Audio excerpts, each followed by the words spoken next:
মাননীয় প্রধান উপদেষ্টা, জাতীয় ঐক্যমত্য কমিশনের মাননীয় সদস্যবৃন্দ, উপস্থিত সম্মানিত জাতীয় নেতৃবৃন্দ, আসসালামু আলাইকুম রহমতুল্লাহ। আজকে কেন মাননীয় উপদেষ্টা আমাদেরকে আমন্ত্রণ জানিয়েছেন আমি আমার ভাই আক্তার বক্তব্য দেওয়ার আগ পর্যন্ত বুঝতে পারিনি। তো আক্তার বক্তব্য দেওয়ার পরে বুঝতে পারলাম যে এখানে কিছু সমস্যা হয়েছে জুতায় জাতীয় সনদ স্বাক্ষর করার সংক্রান্ত বিষয়ে। তারপরে সেই বক্তব্যটা জামায়াত ইসলামের নেতা জনাব আকন্দ সাহেব যেটা কোরোবোরেট করলেন, তাতে করে এটা সমৃদ্ধ হয়েছে। তার আগ পর্যন্ত যে সমস্ত নেতৃবৃন্দ বক্তব্য দিয়েছেন তাতে আমার মনে হয়েছে যে জুলাই জাতীয় সনদ স্বাক্ষরের আগে এটা একটা ওয়ার্ম আপ প্রোগ্রাম। মাননীয় প্রধান উপদেষ্টা আশ্বস্ত হতে চেয়েছেন যে কিভাবে এটা স্বাক্ষর অনুষ্ঠান হবে সাকসেসফুলি ইত্যাদি। যেহেতু মাননীয় প্রধান উপদেষ্টা প্রারম্ভিক স্বাগত বক্তব্য দেন নাই, সেই জন্য এগুলো বুঝতে অপেক্ষা করতে হয়েছে। আশা করি আপনার বক্তব্যের মধ্য দিয়ে আমরা আরও বেশি আশ্বস্ত হব। তা আমার মনে হয়েছিল মাননীয় প্রধান উপদেষ্টা আপনি জাতিসংঘ সফরের সময় জনাব আক্তার হোসেনকেও সাথে নিয়ে গেছিলেন, তারা হয়তো অনেক কিছু বিষয়ে আপনার কাছ থেকে শিক্ষা পাবেন, আশ্বস্ত হবেন এবং আমরাও শেষে আশ্বস্ত হতে পারব। কিন্তু এখন দেখতেছি যেই আমরা সারা রাত যা পড়লাম সকালবেলা ওটা আবার এটা রিপিটেশন, সেটা করা আমাদের মনে হয় উচিত হবে না। আমাদেরকে আপনার প্রতিশ্রুত সময়ে ফেব্রুয়ারির প্রথমার্ধে অবশ্যই নির্বাচন অনুষ্ঠান করতে হবে, যার কোনো বিকল্প নাই এই জাতির সামনে। দ্বিতীয়, আমি আজকে দফাওয়ারি আপনার সামনে উপস্থাপন করতে চাই।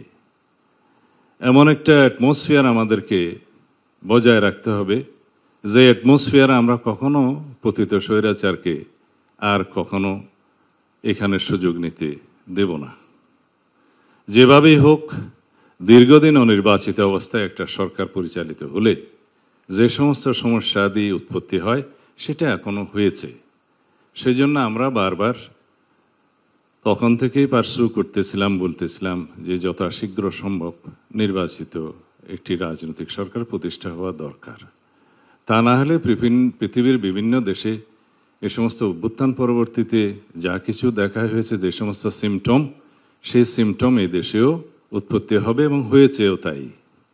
এখন আরও বিলম্বিত হলে আরও বেশি সমস্যার উদ্ভবের সম্ভাবনা বিস্তর। জুলাই জাতীয় সনদ প্রণীত হয়েছে, প্রায় স্বাক্ষরের জন্য অপেক্ষায় আছি। এখানে যে সমস্ত বিষয়ে নোট অফ ডিসেন্ট দেওয়া হয়েছে সেই বিষয়গুলো নোট অফ ডিসেন্ট দেওয়ার জন্যই তো মাননীয় উপদেষ্টা আপনি ঐক্যমত্য কমিশনের সকল রাজনৈতিক দলের সাথে আলোচনা করেছেন। যদি এখানে কোনো নোট অফ ডিসেন্ট নাই দেওয়া হতো, কিছু কিছু বিষয়ে অনৈক্য নাই হতো, তাহলে জাতীয় ঐক্যমত্য কমিশন থেকে যে সমস্ত প্রস্তাব দেয়া হতো সবাই একমত হয়ে যেতাম, আর কোনো আলোচনার প্রয়োজন ছিল না। সমস্ত প্রস্তাবে যদি সবাই একমত হতো, আপনাদের হতাম আমরা, তাহলে দীর্ঘ এই 12 মাস পর্যন্ত আমাদের এই চর্চার প্রয়োজন হতো না মাননীয় উপদেষ্টা। আর সমস্ত প্রস্তাবগুলো যেগুলো আমার শ্রদ্ধেয় বদিউল আলম মজুমদার সাহেব দিয়েছেন আর কি, এগুলো সব কিতাবে মানায়, বাস্তবের সাথে সেটার অনেক কিছু মিল ছিল না, যেটা আলোচনায় দেখা গিয়েছে। বাংলাদেশের রাজনৈতিক সংস্কৃতিতে এবং রাজনৈতিক ইতিহাসে যেগুলো সম্ভব, আমাদের কালচারাল স্টেটাসে যেগুলো সম্ভব, আমাদের মানবাধিকার পরিস্থিতি যেগুলো সম্ভব, ইভেন জুডিশিয়ারি জাজমেন্টও সেগুলো বিবেচনায় জুডিশিয়ারি জাজমেন্ট দেয়। কারণ এটা ব্রিটিশ নয়, এটা আমেরিকা নয়, এটা বাংলাদেশ। এখানে আমাদের ধর্মীয় কালচারকে বিবেচনায় নিতে হয়, আমাদের সামাজিক কালচারকে বিবেচনায় নিতে হয়, আমাদের দীর্ঘদিনের চর্চিত রাজনৈতিক কালচারকে বিবেচনায় নিতে হয়। সেই জন্য আমরা গ্রাজুয়ালি একটা পরিযায়ী এমন অবস্থায় এসেছি যে আমরা সবাই এখানে আছি আপনার নেতৃত্বে। কেন আছি? যে এমন একটা অ্যাটমসফিয়ার আপনি ক্রিয়েট করতে পেরেছেন, গণ অভ্যুত্থানের মধ্য দিয়ে ছাত্র জনতা রক্ত দিয়ে এটা ক্রিয়েট করতে পেরেছে যে আজকে সকল রাজনৈতিক দল একটা সৌহার্দ্যপূর্ণ পরিবেশে অম্লমধুর আলোচনা করে একটা সিদ্ধান্তে আসতে পারে। কিন্তু মাননীয় উপদেষ্টা, আমাদের কন্টিনিউয়াস সমর্থন আপনার প্রতি ছিল, আছে, কিন্তু এটা কন্ডিশনাল। আমাদের সমর্থন আরও অব্যাহত থাকবে, এটা সীমাহীন নয়। আমরা চাই আপনার নেতৃত্বে একটা ঐতিহাসিক নির্বাচন, এটাই হচ্ছে কন্ডিশন। আপনার প্রতি আমাদের সীমাহীন সমর্থন নয়, আমাদের সীমারেখা আছে। আমরা গণতান্ত্রিক উত্তরণের জন্য এই সীমারেখার মধ্যে আপনাকে সমর্থন দিচ্ছি। আপনি দয়া করে এটা অনুধাবন করার চেষ্টা করবেন। আজকে সচিবালয়ে যে সমস্ত নিয়োগ বদলি পদায়নের জন্য আপনি মন্ত্রিপরিষদ একটা ক্যাবিনেট কমিটি করে দিয়েছেন, এটার কোনো চর্চা নাই, এটার কোনো ট্রেডিশন নাই, এটা কোনো নিয়ম নয়। তারা যা করছে পদোন্নতি নিয়োগ বদলির মধ্যে, সেটা ওখানে একটা রাজত্ব সৃষ্টি হয়েছে, আপনি খোঁজ নেবেন। আমরা খুব অসন্তোষ প্রকাশ করছি। তাছাড়া অন্যান্য বিষয়ে যাতে বাংলাদেশের সকল অর্গানে ব্যালেন্স থাকে, সেটা আপনাকে চেষ্টা করতে হবে মাননীয় প্রধান উপদেষ্টা। আমরা চাই না প্রতিরক্ষা বাহিনীগুলোর মধ্যে কোনো রকমের ভারসাম্যহীনতা নষ্ট হোক। আমরা সেটা এফোর্ড করতে পারবো না এই মুহূর্তে। আমরা চাই আপনার সাথে প্রতিরক্ষা বাহিনীর সুসম্পর্ক বজায় থাকুক। রাষ্ট্রে একটা ব্যালেন্সড অবস্থা থাকতে হবে। আমরা নির্বাচনকে সামনে রেখে কোনো রকমের ঝুঁকির মধ্যে আমরা যেতে চাই না, যেতে পারবো না, সেটা আমরা এফোর্ড করতে পারবো না। পতিত স্বৈরাচার এবং তাদের দোসর একটি দেশ এই সুযোগ নেওয়ার জন্য বসে থাকবে। সুতরাং আমাদেরকে একদম অতি বিপ্লবী হলেও চলবে না, আমাদেরকে বাস্তবতার নিরিখে আমাদের পদক্ষেপটা দিতে হবে। আমি যারা নোট অফ ডিসেন্টের বিষয়ে কথা বলছে তাদের উদ্দেশ্যে বলছি যে নোট অফ ডিসেন্ট যেগুলো দেওয়া হয়েছে, এগুলোর স্বাধীনতা তো আপনারাই দিয়েছেন আলাপ আলোচনার মধ্য দিয়ে।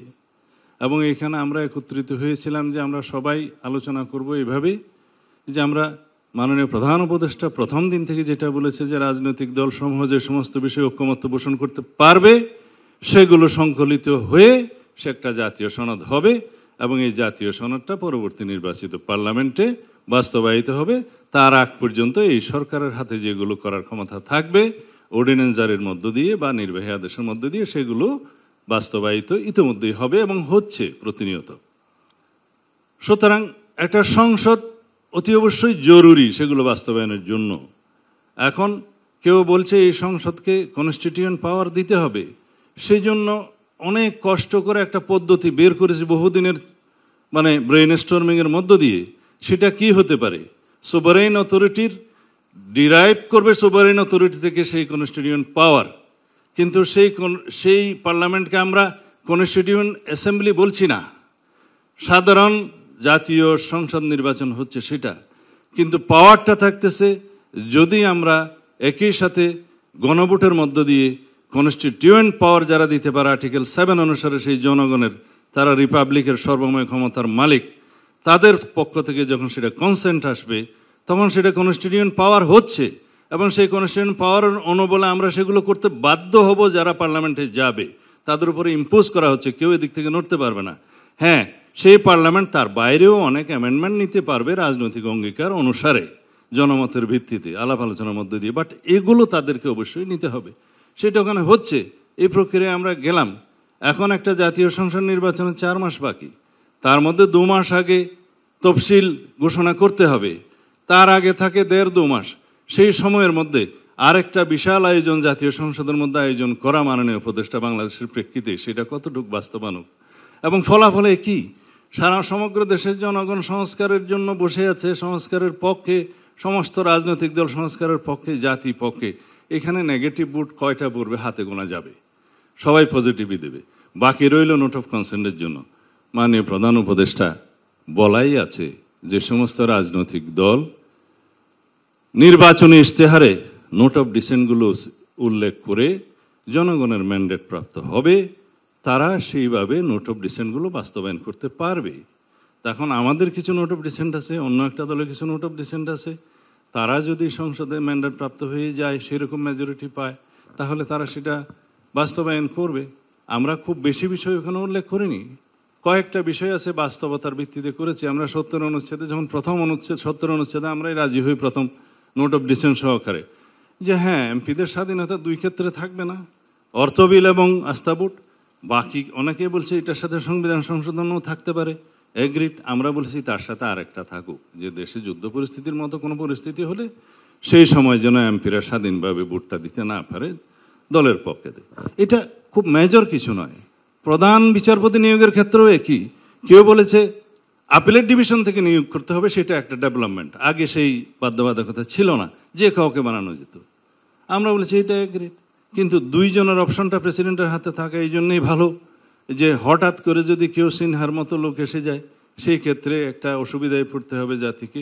কারণ যে সমস্ত রিক্রুটমেন্ট হয়েছে জুডিশিয়ারিতে আপনারা সবাই জানেন যে আরও 15 বছর লাগবে এগুলো ক্লিন আপ হইতে। তো সুতরাং একটা অপশন থাকলো, এগুলোই নোট অফ ডিসেন্ট, ছোটোখাটো। আমরা বলেছি আমরা দ্বিতীয় চেম্বার চাই, আপার হাউস চাই, 100 সদস্যের চাই, কিন্তু সেই নিয়োগ প্রক্রিয়া বা মনোনয়ন প্রক্রিয়া বা নির্বাচন প্রক্রিয়া নিয়ে একটু নোট অফ ডিসেন্ট আছে, 2 রকম প্রক্রিয়া আছে। এগুলোই সামান্য নোট অফ ডিসেন্ট। এখন যদি প্রতিটা প্রশ্ন গণভোটে আসে, সেই গণভোট একটা অসংখ্য প্রশ্নাবলীর একটা সংকলিত বই হয়ে যাবে, আর ব্যালট থাকবে না। সেই জন্য আমরা বলছি যে জাতীয় সনদটা যেভাবে প্রণীত হয়েছে আমরা সবাই সেভাবে স্বাক্ষর করি, করার পরে সেটা পাবলিশ হবে, ওয়েবসাইটে যাবে, সরকার পাবলিশ করবে, ইলেকশন কমিশন পাবলিশ করবে, সমস্ত নির্বাচিত সমস্ত রাজনৈতিক দলগুলো তাদের ইশতেহারে দিবে, জনগণ অবহিত হবে। ইন টোটাল একটা গণভোট হবে যে এই জুলাই জাতীয় সনদের পক্ষে আপনারা আছেন কি নাই, হ্যাঁ অথবা না বলুন, ছোট্ট একটা ব্যালট। এই একটা মাত্র কোয়েশ্চেন। এখন যদি এই জুলাই মানে গণভোটটা যদি আগে হবে না পরে হবে, এটা তো ঘটনা একই। এটা তাল দপ করিয়া পড়িল না পড়িয়া দপ করিল, কথাতে কি এটা হ্যাঁ বলবে অথবা না বলবে। এখন যদি একই দিনে একটা ছোট্ট ব্যালটে গণভোট হয়, সেটা আমাদের জন্য সবচাইতে সুবিধাজনক এবং আলাদা ব্যয়বহুল হবে না, আলাদা ম্যান পাওয়ার অ্যারেঞ্জমেন্ট করতে হবে না, আলাদা নির্বাচনী বাক্স হবে না, আলাদা বুথ সেন্টার হবে না এবং সমস্ত জনবল হবে না, অনেক কিছুই হবে না আরেকটা নির্বাচনের মতো। আমরা মনে করি যারা আগে গণভোট অনুষ্ঠানের জন্য পার্শ্ব করছে সেটা অবশ্যই তাদের অধিকার আছে, কিন্তু এটা কতটা যৌক্তিক আপনারা সবাই একটু চিন্তা করে দেখবেন। এবং আমরা মনে করি সেটা নির্বাচন বিলম্বিত করার একটা প্রয়াসও হয়তো বা হতে পারে, আমাদের কাছে তাই মনে হয়। তো সুতরাং আমরা একটা সমাধানে যাই, মাননীয় প্রধান উপদেষ্টা। আমরা আরও অনেক কিছু বিষয় এখানে বলতে পারতাম, কিন্তু আমি লিমিটেড থাকতে চাই। আজকে জুলাই জাতীয় সনদ স্বাক্ষরের অনুষ্ঠানকে কেন্দ্র করে আর অনেক বিষয়ে বলতে চাইলেও আজকে বলবো না, কিন্তু সার্বিক বিবেচনায় আমরা মনে করি আমরা আজকে ঐক্যবদ্ধ হয়েছি, সবাইকে নিয়ে আমরা একসাথে বসছি। আমাদের মধ্যে অনেক তর্ক বিতর্ক হয়েছে, অম্লমন্দুর অনেক তর্ক হয়েছে, শেষ পর্যন্ত আমরা একটা কনক্লুশনে আসতে পেরেছি এবং আমরা সেটা প্রণয়ন করেছি। আজকে এসে যদি আবার সকালবেলা যেভাবে শুনলাম যে অঙ্গীকারনামার ওই দফাটা থাকলে অমুক অমুক পার্টি স্বাক্ষর করবে না, তাহলে কি করতে হবে? এটা দফাওয়ার এই জায়গায় সব লিখতে হবে যে কি কি আছে নোট অফ ডিসেন্ট। ঠিক আছে, লিখুন। দফাওয়ারি জায়গার বিপরীতে যদি আপনি লিখতে চান, আপনার পৃষ্ঠা 40টা না হয়ে হয়তো 50টাতে উপনীত হবে, কারণ প্রত্যেকটার পিছে পিছে এক একটা প্যারাগ্রাফ আপনাকে একই কথাগুলো লিখতে হবে। কিন্তু অঙ্গীকারনামায় থাকলে সেটা লিখতে হতো না। সেকেন্ডলি আসলো গণভোট আগে না পরে, সেটা তো এখানে জুলাই জাতীয় সনদের অন্তর্ভুক্ত কোনো বিষয় নয়। জুলাই জাতীয় সনদ হচ্ছে একটা সনদ, সেটা স্বাক্ষরিত হবে। বাস্তবায়নের জন্য সুপারিশ যেটা করবেন সেটা জাতীয় ঐকমত্য পরিষদ কমিশন সরকারের কাছে রিকমেন্ডেশনস দিবে যে এই প্রক্রিয়ার মধ্য দিয়ে এটা বাস্তবায়ন করা যায়। It is not part of the charter. July জাতীয় সনদের অংশ সেটা নয়। এটা নিয়ে আলাদাভাবে আপনারা কথা বলতে পারেন। তো বাকি রইল এখন আমরা কিভাবে জাতির সামনে এই জিনিসটা উপস্থাপন করতে পারি, সেটার বিষয়ে আপনারা যদি আমাদের এই সমস্ত আলাপ আলোচনার প্রেক্ষিতে সন্তুষ্ট না হন, মাননীয় প্রধান উপদেষ্টা আপনি আজকে বলতে পারেন যে আপনার সিদ্ধান্ত কি। আমরা সবসময় আপনার সিদ্ধান্তের প্রতি সবসময় শ্রদ্ধাশীল। আশা করি আপনি জাতির ঐক্যের প্রতীক হিসাবে এবং বিশ্বের একজন বরেণ্য ব্যক্তিত্ব হিসাবে আপনি আপনার সিদ্ধান্তটা প্রকাশ করবেন।